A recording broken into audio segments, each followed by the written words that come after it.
Bienvenidos a Cara, más allá del rostro, un podcast impulsado por la Sociedad Andaluza de Cirugía Oral y Maxilofacial, pensado para descubrir y conocer las principales ramas de este tipo de medicina, quizá no tan conocida como otras, pero clave en tantas cosas de la vida. Después de todo, la cara es nuestra carta de presentación al mundo y a los demás. Soy Alicia Lamillos y hoy hablaremos específicamente de la cirugía infantil, con dos invitadas estupendas como Adoración Martínez Plaza, cirujana maxilofacial en Granada y codirectora de la Unidad de Malformaciones Craneofaciales y de Fisura Labiopalatina en el Hospital Virgen de las Nieves, y Teresa Creo Martínez, coordinadora de la Unidad de Deformidades Infantiles en el Hospital Puerta del Mar de Cádiz. Damos gracias a Ostoplac KLS Martin por hacer posible este podcast. Sin más dilación, una pregunta que si ya como oyentes habéis oído otros episodios, sonará porque se la hago a todo el mundo. ¿Qué aporta la cirugía maxilofacial en el campo de la cirugía infantil? Y si quieres, empieza tú, Adoración. Hola, ¿qué tal? Pues encantada de estar aquí y sobre todo ser entrevistada por Alicia Lamillos, a la cual admiro como periodista y he leído en varias ocasiones. Muchas gracias. Pues la cirugía maxilofacial infantil creo que aporta muchísimo a la cirugía del niño. Interviene en un momento clave del niño, que es donde hay crecimiento, hay desarrollo, hay estética y sobre todo función. Y está en una fase de desarrollo personal clave para el resto de la vida. Con lo cual, en esta época es donde confluyen todo lo que he dicho anteriormente, es donde actúa la cirugía maxilofacial infantil. ¿Y qué significa ese aporte? Pues ese aporte significa que sabe resolver todas las malformaciones congénitas que afectan a la cara, al cráneo o a ambos, las alteraciones del desarrollo de la cara, la traumatología infantil, la cirugía oral y de la dentición, la articulación temporomandibular, la patología quística de los maxilares y tumoral, que los niños con poca frecuencia, pero también la tienen, y son campos amplísimos de reparación, sobre todo de funciones. Todo esto es lo que aporta la cirugía maxilofacial infantil. Me gusta mucho esta pregunta porque muchas veces vemos ese repaso de todo lo que vamos a hablar en el podcast. Así que, Teresa, también si quieres dar tu granito de arena de eso de qué aporta la maxilofacial en el campo de la cirugía infantil. La verdad es que creo que no hay nada más que añadir a todo lo que ha dicho Adoración. Y bueno, decir que es un placer poder estar aquí con ella, una persona a la que admiro y la que viene siendo una persona a la que sigo desde que empecé en este mundo. Vale. Ya entrando en mandanga, yo de hecho soy bastante miope y siempre me han ido diciendo en mi vida que antes de operarme tenía que esperar a ser mayor, ¿no? Que se tiene que esperar a que se fije como adulto. Imagino que esto que me decían con los ojos también pasaba con muchas otras disciplinas médicas, ¿no? Que dicen, bueno, hay que esperar a que crezca. ¿Qué diferencia eso de la cirugía maxilofacial infantil? O sea, ¿cuándo sí que hay que atacar, por así decirlo, este tipo de dolencias, malformaciones en el proceso de niños antes de tener que esperar a adultos que ya se hayan formado los huesos o el cuerpo? O sea, ¿quieres empezar tú, Adoración? Sí, creo que la pregunta está muy bien hecha y hay una diferencia muy evidente entre lo que es planificar una cirugía maxilofacial para un adulto y planificarla para un niño. Entonces, en el adulto la cara está terminada de hacer. El objetivo es conseguir unos resultados quirúrgicos, estéticos y funcionales definitivos, con mínimas secuelas. Pero en el niño la cara está en crecimiento, la cara no está terminada todavía. Esto significa que tenemos que saber que la cirugía va a tener un impacto en el futuro crecimiento de este niño. Los niños tienen zonas clave en la cara y en el cráneo, que son centros de crecimiento. Tienen suturas, tiene en los maxilares centro de crecimiento, el tabique nasal, otro centro de crecimiento, el cóndilo. Esto en la cirugía no lo podemos lesionar de ninguna forma porque si lo bloqueamos el crecimiento de estructuras que dependen de estas zonas clave. Claro. Su cara futura, ¿no? Claro. Entonces creamos secuelas tardías que lo van a acompañar el resto de la vida. Luego también existen gérmenes dentarios. Estos gérmenes dentarios van a ser los futuros dientes que tenga el niño. Son huesos inmaduros. Tenemos que pensar dónde cortamos, también cómo los unimos. No podemos unirlos igual que en el adulto. Todo esto, todas estas variables, a la hora de indicar una cirugía, las tenemos que pensar y repensar muchas veces para cualquier decisión quirúrgica que no tenga un sello negativo en el futuro desarrollo de la cara del niño. Claro. Y, por ejemplo, también cuando le ponemos el apellido maxilofacial a la cirugía infantil, que ya hemos hablado mucho de la cara, pero ¿cuáles son los diagnósticos más habituales que tenéis que tratar? ¿Qué tipos de malformaciones? ¿Cuáles son las cirugías más comunes así en vuestro día a día, Teresa? En nuestro día a día la malformación más común es la fisura labiopalatina, lo que la gente le llama labio leporino. Es bastante incidente en nuestro país, sobre todo con las adopciones internacionales y bueno, con el retraso del embarazo y la maternidad, hace que bueno, que haya aumentado la incidencia de esta patología y es la que vemos con mayor frecuencia. No sé si tú tienes otra opinión. Sí, es la más frecuente de todas. Lo que ha apuntado Teresa respecto a las adopciones internacionales de China nos vienen muchísimos fisurados. Sí. ¿Y esto por qué es? ¿Es que tiene mayor prevalencia por genética? Es que tiene una prevalencia por raza. Entonces, la Exacto. raza asiática tiene una mayor incidencia, tanto la asiática como la andina, que la europea. Pero luego también influyen otros elementos, como por ejemplo lo de retrasar el embarazo, ¿no? Que está pasando en todos los sentidos. Claro, tanto influye en el retraso del embarazo como en embarazos complejos. Está también demostrado que la diabetes mal controlada también puede producir fisura, fármacos, alcohol, drogas, tabaco. Entonces, pues todas esas cosas hacen que aparezcan casos a lo mejor no esperados. Luego también tiene un componente genético, por supuesto. Claro que ya no vemos labios leporinos por la calle porque habéis avanzado en ese sentido muchísimo mayor, pero sigue siendo común, ¿no? O sea, por así decirlo. Malformación, sí, la malformación congénita más frecuente. 1 de cada 700, 800 nacidos vivos nacen con esta malformación, con mayor o menor grado de severidad. Y como dice la doctora Creo, pues efectivamente hay razas que tienen más incidencia de malformaciones. La fisura labiopalatina, a veces hay un componente, interactúan en las causas, interactúan factores ambientales como los que ha denominado ella, y que no solamente la edad avanzada, sino también madres muy jóvenes. Claro. Entonces son los extremos y interactúan con factores genéticos que en la mayoría de los casos aislados no sabemos cuáles son.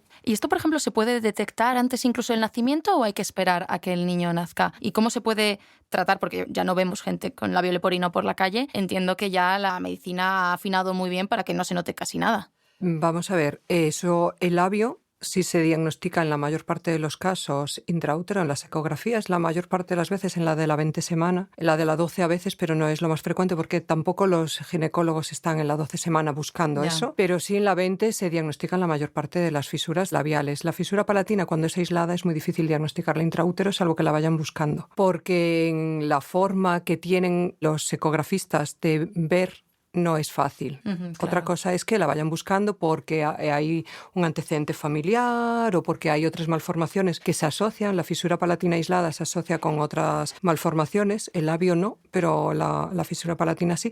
Y entonces cuando detectan eso sí ya pueden buscar la fisura palatina. Pero es cierto que hay muchos niños que nacen sin un diagnóstico prenatal con fisura palatina aislada. El labio es mucho más raro. Cuando tienes ya eso del labio leporino y fisura palatina, o sea, ¿por qué es necesario corregirlo? O sea, ¿qué implica? Porque no es solo estética, ¿no? Sí, antes de contestar a esa pregunta tan interesante, sí que me gustaría hacer una corrección terminológica. Entonces, labio leporino ya no le decimos así. Labio leporino hace referencia a un animal, a la liebre, que anatómicamente tiene el labio partido, y esta forma de denominar la patología malformativa estigmatiza al paciente. Entonces, nosotros desechamos completamente ese término. Estigmatiza y asusta también, ¿no? Entiendo, a la madre y algo bueno, así. sí, lo estigmatiza, lo asusta, no es una forma correcta de nombrar la patología. Nosotros lo denominamos fisura labiopalatina. Entonces, la fisura, a este término hace referencia al proceso de fusión de procesos de mamelones faciales que se unen en la línea media en una determinada época embrionaria, entre la 4ª y la 7ª semana,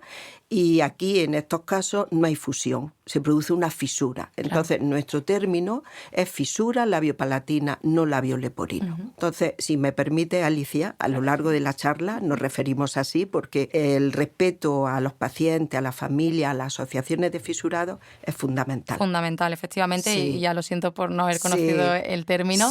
Muchas gracias por el apunte.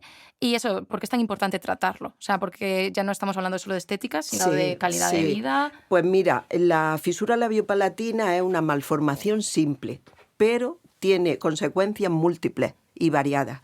Y esas consecuencias es la alteración de funciones fundamentales, como es la alimentación, como es la fonación, la dentición, las proporciones faciales, la estética. También hay un impacto psicosocial en la familia, en el niño, cuando empieza a socializar. Entonces, son una serie de funciones alteradas tan severas y tan importantes para el desarrollo de una persona que, claro, la reparación de todas y conseguir una vida, una una vida del niño y del futuro adulto con calidad, una vida plena, supone reparar funciones, reparando anatomía que está alterada y consiguiendo pues tener unas proporciones faciales adecuadas junto con unas funciones también normalizadas. Y más allá de la fisura labiopalatina, Teresa, ¿qué otro tipo de deformaciones o malformaciones craneales son las más frecuentes en la infancia y cuáles son las causas? Las causas, cuando hablamos de malformaciones faciales, es lo que hemos hablado, pueden ser ambientales o genéticas. Otra cosa es que hablemos ya de trastornos craneofaciales. Entonces ahí es más frecuente un componente hereditario, pero es muchísimo menos frecuente que un defecto de labio palatino.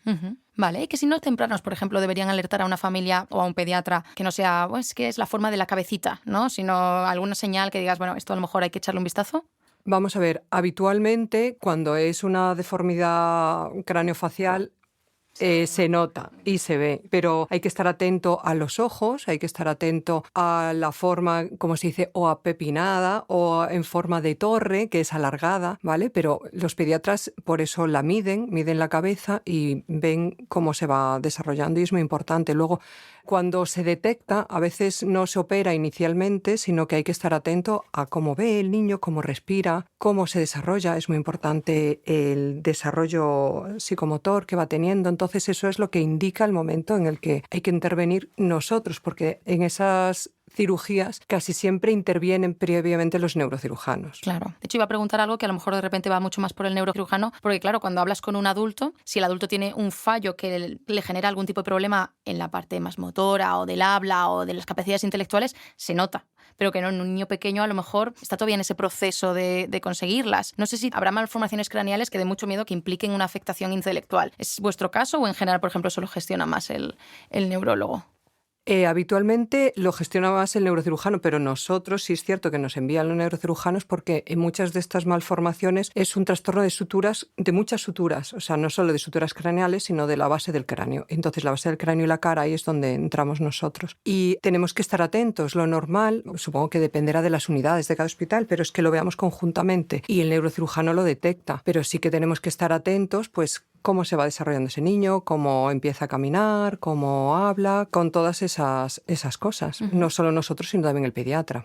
Me está dando, de hecho, la sensación de que cuando se opera a un niño, pues no es una vez y ya, desde luego, sino que es un calendario mucho más largo quizá que incluso el de un adulto, ¿no? ¿Cómo se planifica esa corrección a largo plazo? ¿Qué cosas se corrigen pronto y luego de todos modos hay que ir recorrigiendo conforme va avanzando el crecimiento normal del niño? Pues, como ha dicho la doctora, nosotros como cirujanos maxilofaciales formamos parte de unidades multidisciplinares. Estas unidades multidisciplinares, en el caso de las malformaciones craneofaciales, entra a formar parte el neurocirujano. De modo que cuando al niño se le diagnostica, lo que hacemos por alteraciones en la morfología fundamentalmente del cráneo, también vemos ya signos de que la cara va a tener alteración porque ahí afecta a otra sutura a nivel de la base del cráneo, que es, digamos, el origen del crecimiento de la cara en todas sus dimensiones, pues optimizamos el tratamiento quirúrgico en el momento que vemos que el niño reúne unas condiciones vitales óptimas de hemoglobina, de peso, de crecimiento, tal, pero si vemos que hay un compromiso importante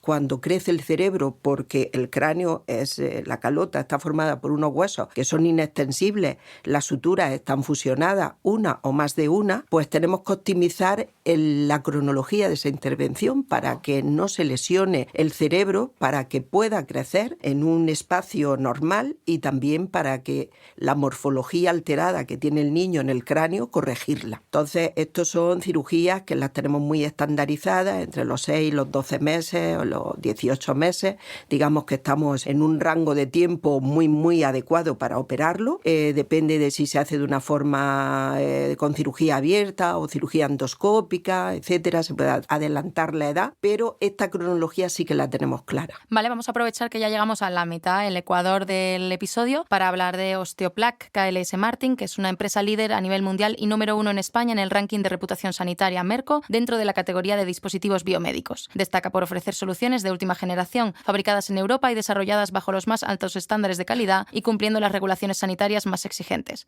Además, mantiene un firme compromiso con la formación médico-quirúrgica especializada, contribuyendo de forma activa a la mejora continua de la práctica clínica. Y volviendo ahora entonces, hemos llegado a que efectivamente hay que seguir un calendario de qué toca hacer. Vamos a entrar en la operación. Hay cosas que sean específicas de una operación de niños, no sé si los materiales, la forma, que no sean con adultos, o sea, que es una cosa que haya que decir solo para los pequeños porque, no sé, el hueso es más pequeñito, el hueso está más blando. Bueno, pues sí, hay una diferencia grande entre las cirugías que se planifican para un adulto y para un niño. Para un niño, primero el calendario al que te has referido, que es una cronología, que en determinadas patologías lo tenemos muy claro. Segundo, el impacto quirúrgico no tenga impacto en el crecimiento de la cara y del cráneo, es decir, que ese hueso se pueda seguir desarrollando normalmente. Tercero, la forma de fijarlo. La forma de fijarlo es fundamental. No utilizamos los mismos biomateriales en los niños que en los adultos. Ajá. De una forma muy excepcional utilizamos la osteosíntesis de titanio, que es la óptima, es el gold estándar en el adulto. En el niño, pues recurrimos a materiales que se reabsorben, que se biodegradan de una forma controlada, progresiva, que fijan los huesos durante unos meses determinados y a partir de ahí empiezan procesos de reabsorción que no son tóxicos, que son seguros para la vida del niño y luego que, claro, hace que no tengas que hacer una reintervención para retirar esos biomateriales. En cuanto a precisión de la cirugía, pues en los adultos también es verdad que si queremos cirugías de precisión tenemos que usar tecnología, pero en los niños es que está más que justificada el uso de la tecnología de software de planificación virtual, impresión 3D, etcétera. Por ejemplo, esos biomateriales, ¿a qué nos estamos refiriendo? No sé si es demasiado técnico o son cosas como, no sé, algo que podemos decir, algas, no lo sé. Hombre, es bastante técnico. Imagino. Sí. Si te suelto la parrafada. Bueno, vale, o sea, son biomateriales absorbibles, ¿no? Son biomateriales absorbibles que suelen tardar unos meses en desaparecer y se usan como tanto suturas, por supuesto, como placas y tornillos de osteosíntesis, es decir, para fijar los huesos y las estructuras. Algunos de ellos son el mismo material que se usa tanto para determinadas suturas como para el tipo de placas. La diferencia, digamos, es el titanio es mucho más fácil de moldear, de manejar, es más predecible, los tornillos se ajustan mejor, soportan unas fuerzas de forma diferente. Las placas reabsorbibles no se usan en adultos y no en todos los casos en niños, pues porque no soportan las mismas fuerzas, el tornillo no es del mismo diámetro, no se puede hacer de los mismos diámetros que el titanio, ni se ajusta y se trabaja tan fácilmente. Es un poquito más complejo y adaptarlo también. Ahora con vosotras me ha surgido una pregunta un pelín más filosófica. ¿La medicina está pensada para los adultos y vosotros tenéis que hacer distintas investigaciones para los niños? ¿O al ser los niños pues más pequeños y fuerzan a que haya pues estas microcirugías, tal, de repente los avances empiezan con los niños y se pasan luego a los adultos? Es una pregunta filosófica, podéis decir, la paso. Sí, es filosófica. Totalmente, porque no me lo había planteado. Pero yo creo que el mundo científico avanza, tiene su ritmo de avance, tanto en tecnología como en materiales, medicina regenerativa, ingeniería tisular, células madre, todo esto la medicina lo recoge y lo aplica a los adultos con las condiciones que reúne un adulto y a los niños pues en ese estatus que tiene de función, crecimiento, desarrollo, etcétera. Entonces, todas esas adquisiciones que hace la medicina de la ciencia básica se aplican a los niños. No creo que hayan investigaciones exclusivamente para niños. Lo que pasa es que todas las investigaciones materiales, toda la parte reabsorbible que evita una segunda cirugía, pues lógicamente si está indicado, lo mejor es hacerlo en un niño. Toda la medicina regenerativa de neoformar tejidos autólogos para reconstruir, por ejemplo, malformaciones congénitas como es la fisura palatina, sabemos que a través de ingeniería tisular se crea mucosa oral que cierra la fisura, crea menos secuelas en el paladar, son células autólogas. En adultos todavía no se ha hecho. Esto sí se ha hecho expresamente para niños, ¿no? Es decir, que en definitiva es investigación básica que va avanzando y que la va aplicando al niño con sus características particulares y al adulto que es otro tema. Madre mía. Es que entramos también en el campo de la bioética. Claro. O sea, investigaciones en niños es un poco complicado porque éticamente no está muy bien. Claro, y eso me abre de hecho una puerta un poco distinta a cómo se gestiona pues a tratar con los niños, con los padres en realidad, porque no es solo un tratamiento con un adulto que puede tomar sus decisiones, sino que eso tienes que también hablar con los padres. ¿Eso cómo os pasa algún tipo de factura? Claro, eso es a veces lo complicado, porque hay mucha diferencia en cómo va evolucionando un niño en función de la colaboración de los padres en el tratamiento. Y además de si son niños que no tienen padres, que vemos muchos también. Vemos muchos niños que a lo mejor están con padres de acogida, que lo hacen lo mejor que pueden, pero claro, tiene sus dificultades, o incluso pues niños que cambian de padres o con padres divorciados, entonces hay que adaptarse a las circunstancias de cada familia y eso pues influye al final en el resultado. Que a lo mejor tampoco era lo que te apuntaste cuando dijiste cirujana, ¿no? Pero Justo. que luego resultó que también es importante. Justo. Bueno, eso yo creo que en las intervenciones complejas, la familia, ya sean padres de adopción o padres biológicos, tal, y el niño tienen que recibir una información realista, esperanzadora, pero desde luego exacta. Claro. Exacta, porque son cirugías muy complejas. Cuando son cirugías simples, menos. Al niño también la tendencia actual es oírlo. Depende del nivel de la edad y del nivel de comprensión que tenga el niño, ¿no? También. Pero los padres, junto con el profesional, tienen que tener pues una información exhaustiva del proceso, valorar riesgos-beneficios, valorar secuelas futuras, asumir reintervenciones, porque no olvidemos que son pacientes en crecimiento y que probablemente el crecimiento no sea un aliado bueno. Claro. Habitualmente no lo es. Habitualmente, como dice la doctora, no lo es. Entonces hay que asumir reintervenciones y sobre todo hay que velar por el bienestar y la salud del niño. Entonces yo creo que hay una máxima donde nos tenemos que mover, que es el bienestar y la vida plena del niño que vaya a tener en el futuro. Además, a determinadas edades es muy importante, como dice la doctora Martínez Plaza, contar con la opinión del niño, porque ten en cuenta que la cara es lo primero que ves y es la relación de ese niño con su entorno. Entonces, a veces se toman decisiones en función del impacto que tiene para ese niño pues una cirugía o un dispositivo que se va a poner o cómo se va a tratar. Entonces, hay que tener muy en cuenta también el momento o la decisión o lo que implica para ese niño lo que se le va a hacer. Claro, porque va a formar toda su personalidad futura también, ¿no? Eso Sí, del pasaporte pues hacia sí, los demás. sí. Sí.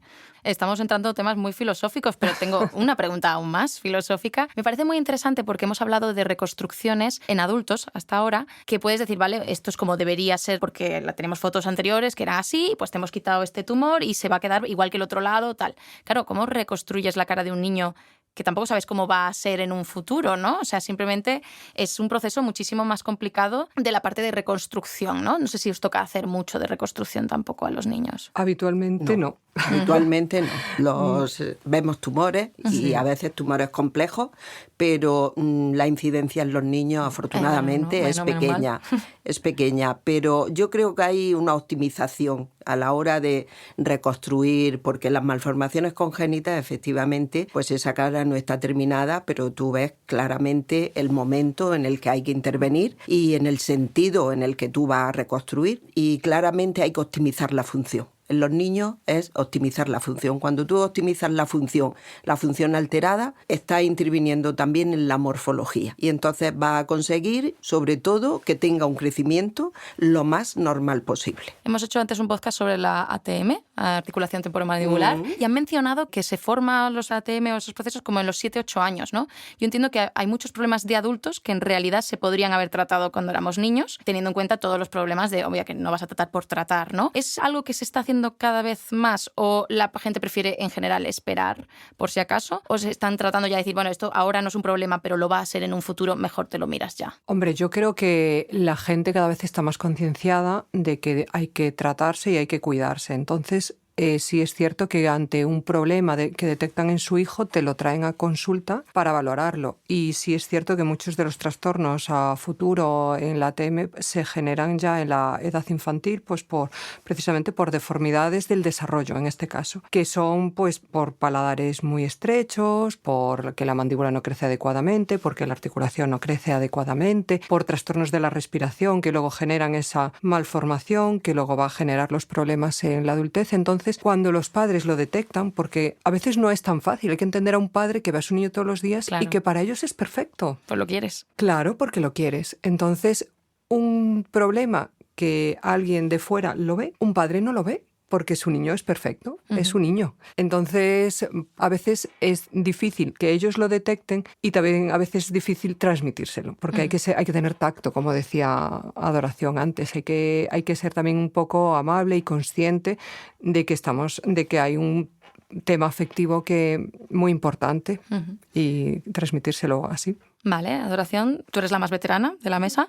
Me gustaría que te pusieras un poco en plan nuestras abuelas, ¿no? Así cuando dicen, en nuestros tiempos, pero no de qué cosas se hacían mejor, sino al revés. ¿Qué cosas han cambiado radicalmente en la cirugía infantil? ¿Qué cosas no echas de menos de la cirugía infantil en aquello, bueno, pues cuando empezabas de residente? ¿Y cuáles son lo que dirías los grandes hitos que han cambiado desde lo que hacías antes y lo que haces ahora? Pues vaya una pregunta filosófica, compleja. Pues sí, te la voy a contestar porque yo creo que la cirugía cada vez tiene menos impacto negativo en el crecimiento. Con todos los medios diagnósticos podemos diagnosticar cada vez mejor y con más precisión la patología que tiene el niño. No solamente medios radiológicos, sino también disponemos de pruebas genéticas tal que nos hacen un diagnóstico bastante exacto.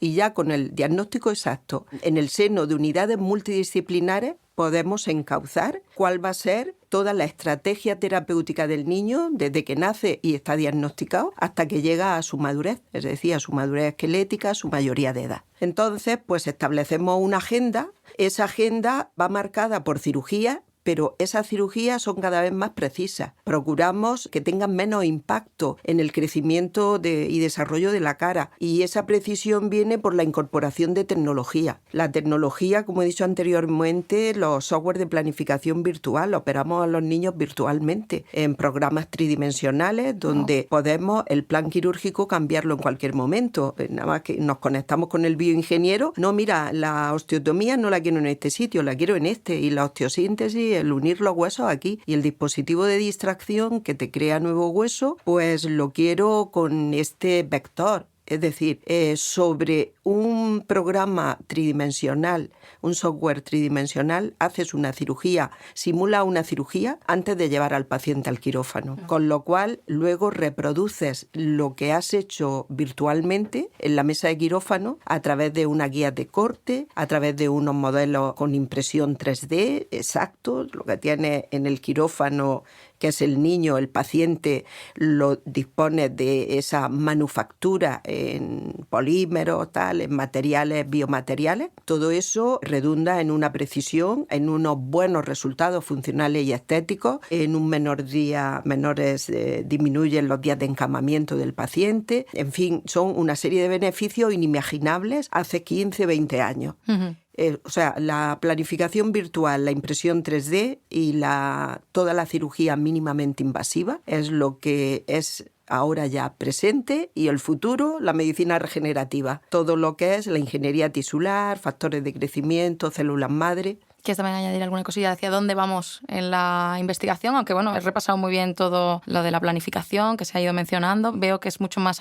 Es que es todo más predecible. Antes era un poco al estado del arte y hoy en día es predecible. Más o menos puedes saber cómo va a quedar. Exacto. Bueno, pues eso es un muy buen avance. Hombre, claro. Sí, un avance Es un avance extraordinario. Especialmente también en la forma de comunicar, ¿no? Que va a pasar a la familia, que habéis mencionado que hay que dar toda la información posible. Absolutamente. Sí, lo que pasa es que a la familia también hay que explicarle que un niño en crecimiento a veces hay que reintervenirlo precisamente por ese crecimiento, porque el trastorno está ahí y a lo mejor un problema que se soluciona con una edad hay que reintervenir después, a otra, ¿no? Porque como tiene, digamos, esa información genética de crecimiento... El gran enemigo, el gran enemigo. O sea, bueno, para otras cosas, exacto, malo para las operaciones. Entonces, la comunicación es muy importante para que entienda estas cosas. Vale, pues ya con esta conclusión terminamos. Sí que me gustaría preguntaros, y lo pregunto un poquito general a todos los que vienen a este podcast, más personal.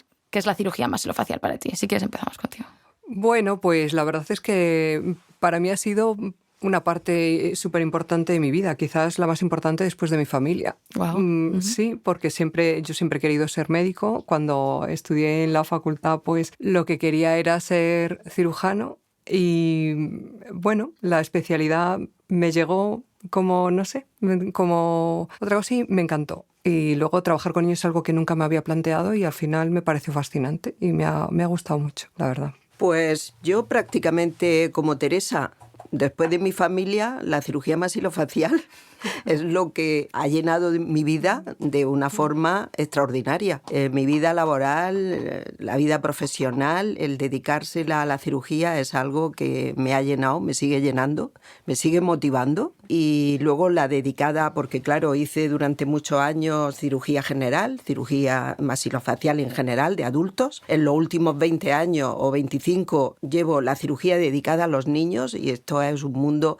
tan apasionante que no se agota, que todas las mañanas me levanto motivada para dedicarle mi energía. Bueno, pues es una nota estupenda para despedir este programa.